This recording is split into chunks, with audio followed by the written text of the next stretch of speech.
Assalamu alaikum warahmatullahi wabarakatuh. Everybody, I'm Preacher Mars, host of the SOS, the Shout Out Show. Hope that you're having a fabulous Wednesday. Wow, we got a lot of things to talk about. First and foremost, one of our subjects is going to be the passing of Imam Talib Abdur Rashid out of Harlem. I say out of Harlem, but I'm saying he was a national, international treasure.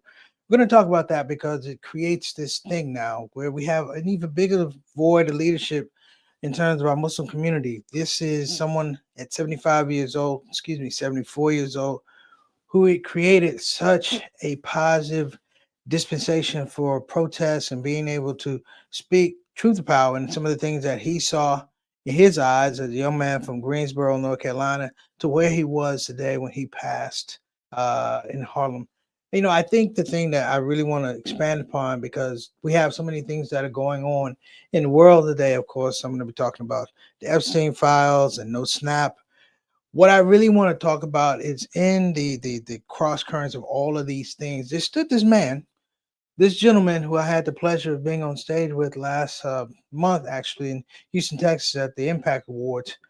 And I watched him be the man that he'd been for the last 20 some years that I have met him, but also a person of grace, a person who emphasized personhood in the space of African American presence, African American Muslim presence.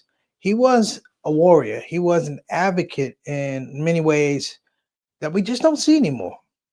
That the box cookie cutter, if you will, box cookie cutter advocacy that we see, even coming out of our community, um, it doesn't measure up to what he and some of his contemporaries have done, and it begs the question: what are we going to do when we start losing some of our giants? His janaza, which I wasn't able to attend, I was with a friend of mine. I didn't see all of the live stream, and I said to my friend, Brother Yusuf, I said, "Man, if Mam Donnie guy doesn't come to his janaza, he's garbage." And of course, I hadn't seen the live stream, and Brother Yusuf said, "No, he did come." And I said, "Well, not that he's garbage, but I just want to be able to frame realistically the importance of this gentleman who is in our midst. And he's returned to Allah. He's returned to Allah, and I do not argue that. At one point in time, we're all going to have to go. But I look at his service commitment. I look at the fact that there were so many things he could have done except just being a man of the people. He could have been a family man. He could have been a father. He could have been a husband. But he gilded himself, if you will, to the fact that the job was not done. That when he became senior man in 1999, back in the day, 1979, excuse me, it was with this understanding that, he had a purpose. And I really want to talk about purpose today. I'm going to talk about some other things because we have to talk about them. In fact, I'm inspired by Imam Talib because there's some things we're just not talking about. We're not putting ourselves out there. And as a result, people tend to think that our silence is complicity. And I wanted to, in my own way, speak about Imam Talib. I'm going to talk about the Epstein files, which is a joke. I'm going to talk about No Snap, which is a reality. But I'm going to talk about something that matters. Something that matters and is deeply personal to me. It may not be deeply personal to you, but if you listen, not to my story, but have a plate of experiences of people just around me. You see, when you have a certain individual like Imam Talib Abdur Rashid, his wellness, his perspective rubs off on people. And so imagine it's a dark room, but you see these lights and you're able to draw yourself to the light, yourself even being a light, and understanding that these are the seeds that he's sown. These are the positive engagements that he had with people. And these are his investments. So we're going to be talking about that. Listen, don't you move. We'll be right back. Quick notice. We got a new commercial. We're going to be doing a Black Muslim Singles event in Washington, D.C., December the 27th. Make sure you check that out. We're going to go ahead and start the show, and we'll be right back. Assalamu alaikum warahmatullahi wabarakatuh.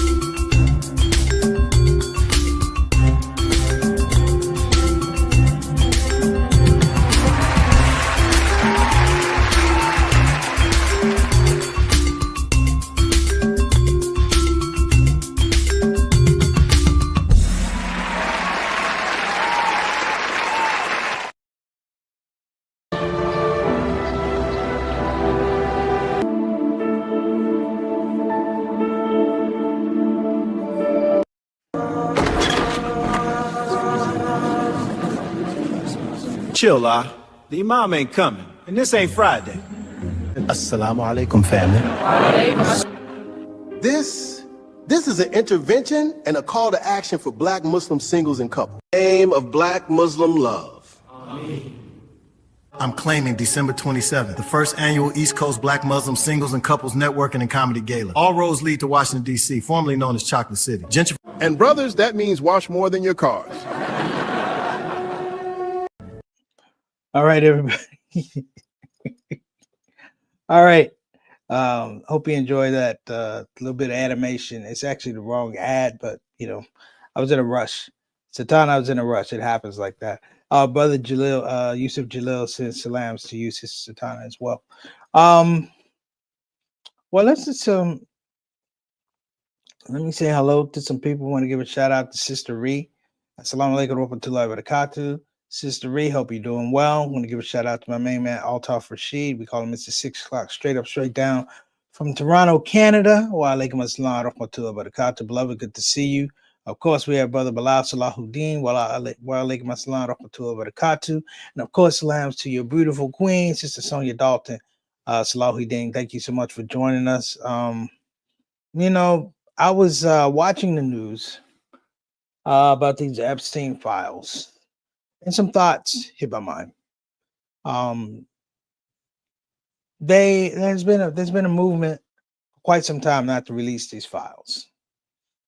Don't release the files, then all of a sudden there was pressure. Marjorie Taylor Greene, folks like that. MAGA saying release the files. Just say you're going to release the files, Mr. President Trump. And all of a sudden he has a reversal. They have a vote. The vote is, I think, what's the time was it? 427-1 to release the files.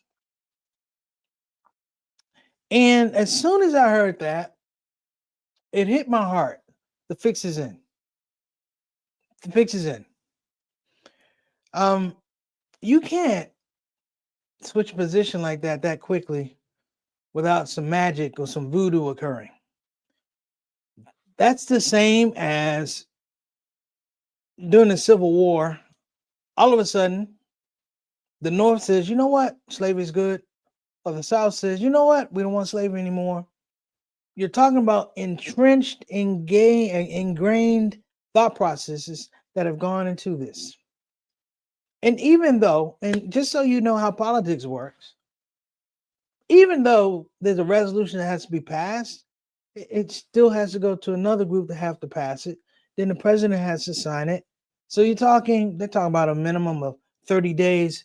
If you know your news cycle, brothers and sisters, we might not even be talking about the Epstein files in 30 days. Let me throw this out, though. As an advocate, like many of you, as an advocate for children, as a former educator, as a child champion, I champion positive growth and development for children. How in the world are we even having a talk about withholding files from somebody who's an admitted predator? Someone who was arrested previously before this last time where he committed suicide, which is also questionable too. The disdain for child wellness and child welfare is the things that we really need to talk about. That the same process, if you will, that we cannot get to the root of the problem, which is protecting our children. It's the same thing as what happened in Gaza. It's the same thing as what's happening in the Sudan, in the Congo, that we politicize wellness of our youth.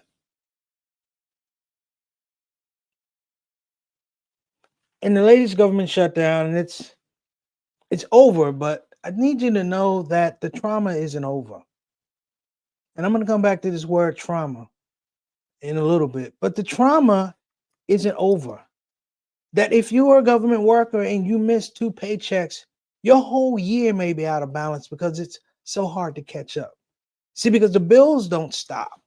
Your financial commitments don't stop. Visa, MasterCard, American Express, they don't stop. They don't care. When you sign on the dotted line to get a credit card, they're not worried about your mental, spiritual, financial wellness, they want that money. Your mortgage companies don't care. And you would say, wow, with all of these things being laid out in a precise manner, doesn't have to be detailed, but in a very precise manner, you would say, what has happened to the general care of the United States about its citizens? All right? Hold that question. What is happening to the United States in regards to the general care of its citizens, particularly the citizens who cannot protect themselves, the ones that cannot vote, the ones that cannot pay taxes, the ones who can't afford mortgages because they're children? That the birthright of being a child is being able to grow from childhood to adulthood. To ease these children into situations that they can mentally, spiritually, and physically handle. See, when you're talking about a pedophile is a robber. Okay?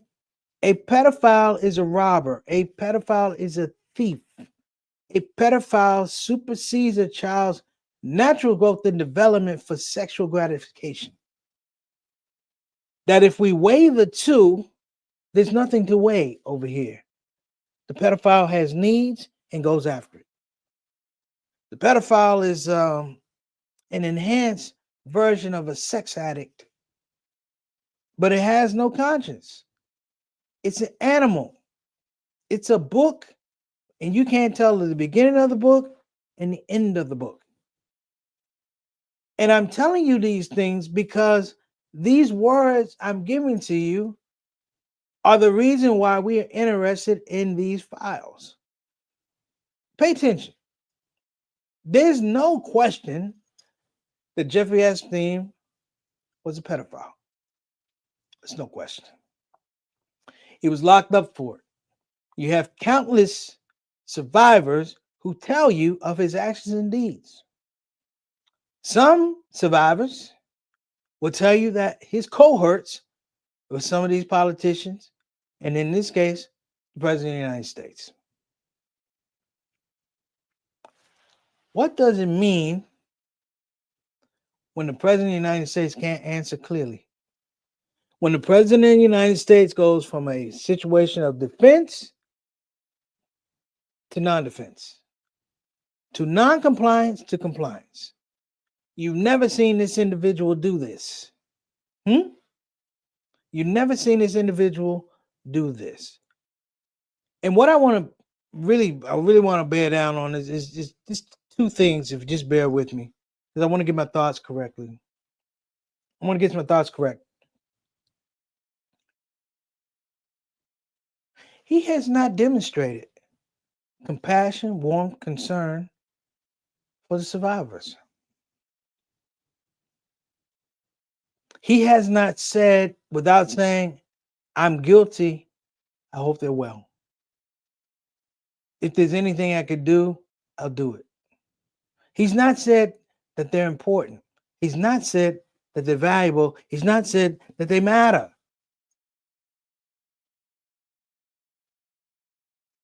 And the thing that connects all of this is he doesn't care about regular children. See, when the government went out of business or shut down, however you want to look at it, it's up to you. When the government went out of business, the thing that was sad, if you will, is just the fact that it was a callousness. It was a callousness. It was an I don't care. It was like what they say, the French Revolution, let them eat cake when the poor were out in the street. It was a callousness that can't be overlooked. That mothers couldn't feed their kids. And we're not talking about major amounts of money, people. We're talking about the SNAP program is $1 billion, but it's $40 billion, whatever it is, folks survive on that. To see people on television to go say, hey, listen, I'm not getting my $289 worth of food stamps.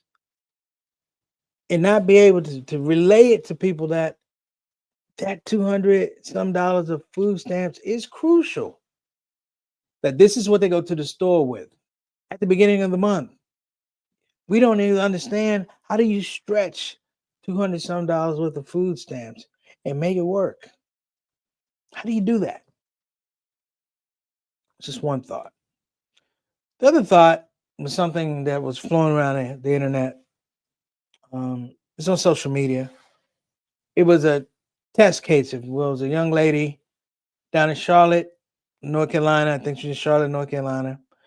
And when they didn't have, listen to me, when they didn't have the food stamps, everything was shut down. She was calling around to local churches under the auspices that she needed food for her baby, milk for her baby. She turned on the machine and it made baby noises in the back system, everything. And the whole idea of the exercise was who would come to her aid, who would show her mercy in this lockdown. And she called a bunch of churches. They said, no, no, no, no. She called a mosque in Charlotte. And the mosque in Charlotte said, yes, we can help you. Do you need us to bring the food to you, or are you able to come receive it? And this is not tooting the Muslim horn. This is pointing out that there's a callousness that's out there that's foreboding that allows the U.S. president to act this way, along with all his acolytes, that we can be mean because he's mean. And in the issue of this monstrosity of the Epstein files, I have a prediction. Nothing will come of it because we've let everything else that's been horrific, we let it go. We've looked the other way. We've not mounted the proper protests. We have, in some regards, been exasperated and exhausted because you know what? It doesn't get anywhere, and that leads to apathy. You see, the thing about the Epstein files, you have to understand that somebody's looked at these files. Deal with me a while. Someone looked at these files. Someone saw something in these files that was enough to get a criminal complaint against Jeffrey Epstein. Had he not, in my opinion, committed suicide, he would have been in jail someplace, or he would have snitched on a lot of people on the way to jail. But here's the deal. People who hurt children don't get deals. I don't know if you know that. They don't really get deals. It's rare. It's happened a couple times. They don't really get deals where they've hurt and maimed children. I mean, the sad part about it is these weren't children. They were children, but they were young girls. And it's a weird gray area that the government has put out there for a long time. It was that Megyn Kelly basically saying, the kids weren't that old, which is sick. I'm going to take a break because I don't want to talk about Epstein anymore. I'm going to run a commercial. We're going to be right back. I'm going to give my final reflection on Imam Talib Abdur Rashid. We'll be right back. Celebrating excellence and the capacity of the human heart to give for the greater good, the American Muslim Community Foundation proudly presents the 2025 Annual Symposium and Muslim Philanthropy Awards. Saturday, November 22nd, 2025. We are honoring those who made the impossible possible. AMCF leads strategic, sustainable giving, proof you can see. The stage is set, the spotlight awaits, and history will be made. Save the date, Saturday, 22nd of November 2025. Secure your seat at the virtual red carpet. Join us for Broadway lights and big-hearted giving.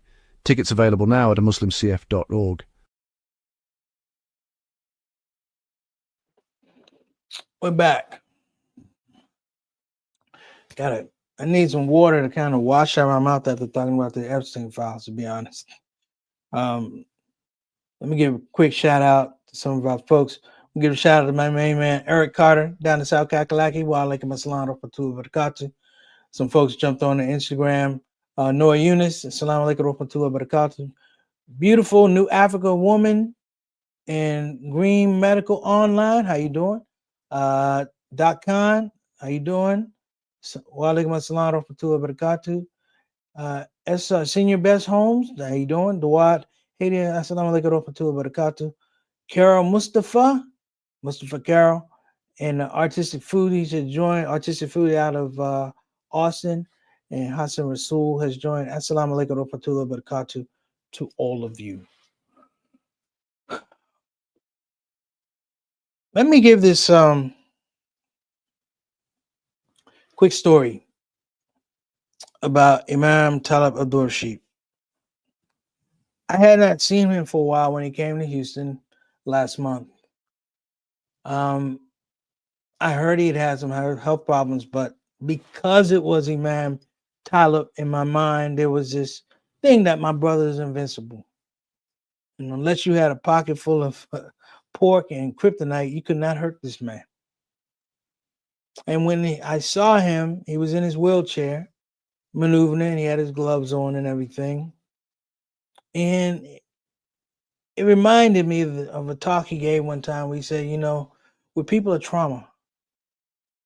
That we, particularly African Americans, are people of trauma.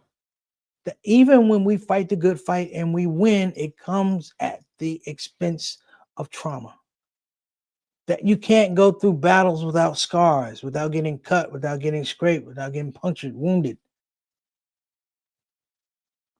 And at the same time, as I saw him come up in his wheelchair, there was the feeling, maybe it's a feeling of most of us, particularly those that saw him in Harlem on a regular basis, that he was going to be here. We didn't know what Allah had planned for him, but in my heart of hearts, he was going to be here, even if he was in a wheelchair with severe health issues. He was here in Houston. He managed to get from where he was in New York to Houston, Texas to get his award. And I watched him come out and speak on that stage. And yes, I was emotionally moved when he transitioned, which is a hard word for me to say. When he transitioned, I was shocked. And the reason why I was shocked is because this man, like a lot of our giants in this African American Muslim community and Muslim community, I was shocked because I visually never ever saw this man not being on post. General Order number 5 from the Nation of Islam: did not leave your post till you're properly relieved. I had the experience of being with him at a retreat for a man. We were at Lake Geneva, Wisconsin. And I watched as he navigated the room that people didn't really know who he was. His significance. People didn't know he was a singer and a dancer and an actor and a writer. We just knew him as Imam Talib. And he didn't go out his way to say, this is who I am. But the funny thing was, the longer he was there, the whole idea, it meandered throughout the whole retreat. By the end of the retreat, everybody knew who he was without him having to say, this is who I am and this is what I've done. And see, that's the power of organic leadership. That the streets will tell me who this man is before he even opens his mouth. That the community will sing his praises and he won't sing at all. The issue that we have right now is we have a deficit of people like Imam Talib. And my question is, who's going to fight? Who's going to fight? You know, he was a fighter. He protested. He stood up against New York City police and police brutality and in homelessness. He stood up for guys who were locked up. He stood up for incorrect criminal sentences. He stood up for everybody. Everybody you saw and everybody you didn't see. And the question now is, what are we going to do? What are we going to do? We can't sit around hoping somebody's going to jump into that situation. I would concur with him, and I would agree that all of us in some way, some modality need to step up and be on post. His words to me in Houston were what? Preacher, we are under attack. He says, what are you going to do? We are under attack. What are you going to do? State of Texas needs to be outlawed. We have a governor in the state of Texas who took it upon himself to take care of the Muslim Brotherhood and say that both of these are foreign terrorist organizations, FTOs. He has no right, no realm. He has no authority. But this is the thing Imam Talib would talk about. That if we don't step to these people, they'll give themselves the premise. Listen to me. They'll give themselves the premise, even if they don't have the authority. They give themselves the premise, and then they give themselves an audience. And now you're fighting everybody from the lawyer to the community to the town fool who believes these things that are being said. The one thing that will not die with Imam Talib is the truth. He mentored me on a lot of things. One of the things he worked on for me when it started Allah made me for me, he pulled me to the side. It was the first MANA organizational meeting in Philadelphia. And he talked to me about how he understood I needed to be able to work with this tour called Allah Made Me Funny to bridge the gap between African-American Muslims, indigenous Muslims, and immigrant Muslims. He was the first one to give me marching orders after Imam Walter-Din Muhammad. And here we are, 2025, almost 20-some years later. Our leader's gone, but the problem still persists. You know why? Because he says we don't have enough foot soldiers. The people somehow in our community believe that it is halal to kick the can down the road. Well, you have one less person to kick the can down the road because he never kicked it in the first place. And his wisdom is the fact that he still believes. I would like to say, I think he left this world believing that all of us could do better if we made a definitive statement about who we are and we stuck to it. Forget about the Epstein files. Snap will come back eventually. But this leader that we lost this weekend, he won't be back. He was relieved by the ultimate reliever from his post, and Allah called him home. So in that space, I'm going to ask you, are you on post? And what are you doing? This is a shout out show. See you guys next Wednesday. In his family and his community. Assalamu alaikum warahmatullahi wabarakatuh.